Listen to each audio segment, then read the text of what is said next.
Now we're joined by Roy Ohidevie, who is a retired military personnel and the CEO of August Eye Security. Thank you for coming on this morning, Roy. Thank you very much. Well, I'm sure you've also been keeping tabs on what's going on, but that recent scenario wherein there was this attack in Dalori raising a lot of concerns.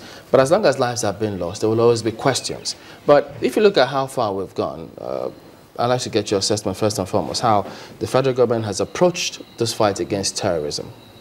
Okay, good morning. Yeah, you see, terrorism in itself is a global challenge, but it is interpreted into a local content. Whenever you want to fight it, you fight it with local parameters.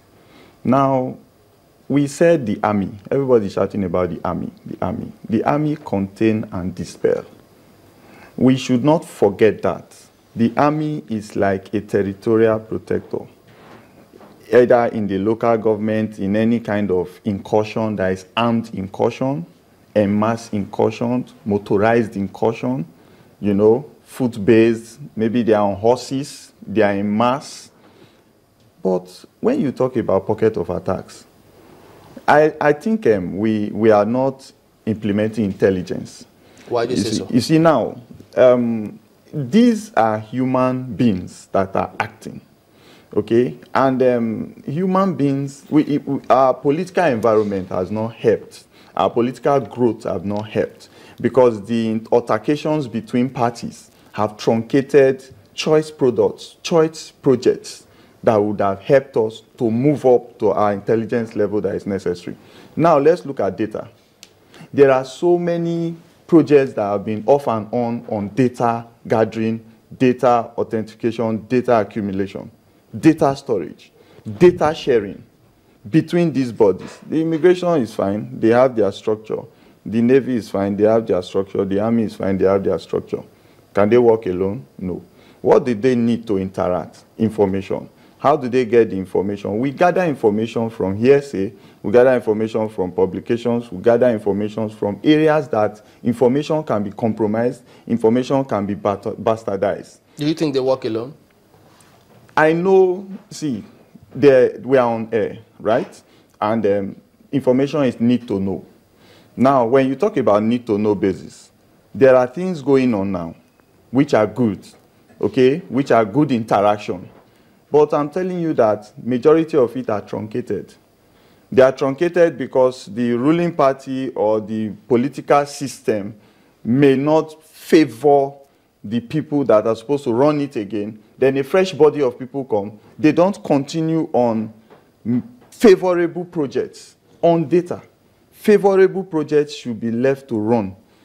But when it's truncated, you have to start afresh. You think that has happened now? It has happened in so many cases. Let me explain, because I have been following these trends. Now, we have many platforms that have come up to generate data. Imagine the NCC and the coming up of the Airtel, changing to Econet, changing to different platforms, MTN coming on board, V-Mobile coming on board. Different registration processes have been going on. Imagine the KYC for banks having their data.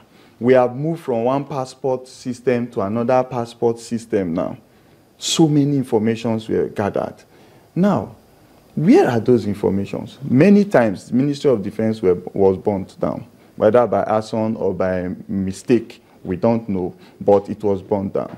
NNPC building was burnt down. So many other places were burnt. Banks were closed. Banks were merged. Where are the data? Was there a continuation from your former bank data you had and the new one? Your KYC in the new bank now, the new name, was it cross-checked to see if you made errors there or that? How many times have you moved house? Was that interpreted in your residential address in your database that we have that was collected maybe 5, 6 years ago? You see, renewal processes, data systems is challenged by this truncating government system that we have. That is one. Interest. People's interest override the security environment that we live. Now, I want to favor a particular person, no matter what. I don't want to go into all that channels have been bringing up and all the things we are seeing, and all the drama and everything. Fine, it's a good thing, but the security implication is alarming. Because if I have to favor somebody's personal interest against the millions and billions of people that it can affect over 10 years, just for that person's interest to be favored. Now we are talking about moving away from a system that needs continuity. Data system needs continuity. If you know that the major challenge data system has is storage and power. Now we are talking about power problem. We are looking at data storage. Most people store their data in countries like Ghana and other places that have constant power supply. Then we are looking about laws about viruses, about hacking. Okay, if you have this data, we have the CIA data hacked, we have so many WikiLeaks and all that story coming up. If at that level, you can have people getting those things, information, then the SSS people we have, are you sure we don't know their data? The Navy people the Navy officer that just left now, the naval intelligence, the military intelligence, are their data secured? Do they have? Now, if they have, they may not come out to tell you that they have. They will have reasons to yes, question. Yes. So the continuity of it is the challenge. Then I heard about the interaction, the synergy. Synergy is key. Let me give you an example. We are talking about migrants. Now, the immigration is telling us that the migrants, they come with a manifesto list. They come with a manifest list. And we are 4 of us here now. The list is there. The list is submitted. And they said, who is Roy? I said, I'm Roy. They say, okay. Well, that document you have is Roy. I want to go beyond that, sir. I want to say that we could have information of things happening from where we are coming from. If we have migrants coming from Gabon, let's use Gabon as an example. What do we know about things happening in Gabon? For an example, there was so much going on in Nigeria where we have people like Shina Rambo and all that. The news was out, the pictures, we had the pictures, we have all the stories. Then the information is with the Gabonese army. If there is migrant situation and Shina Rambo is part of the group going into Gabon, they will have their information waiting. They won't work on a document saying, these are the people coming in. This is the manifest list. It can be doctored. Hey, we have all this information. And you ask the question that, how do you know this person is a Nigerian? We say, okay, the person has marks on his face. He has this. My brother, we have people that can talk like Hausa people. They are Igbos.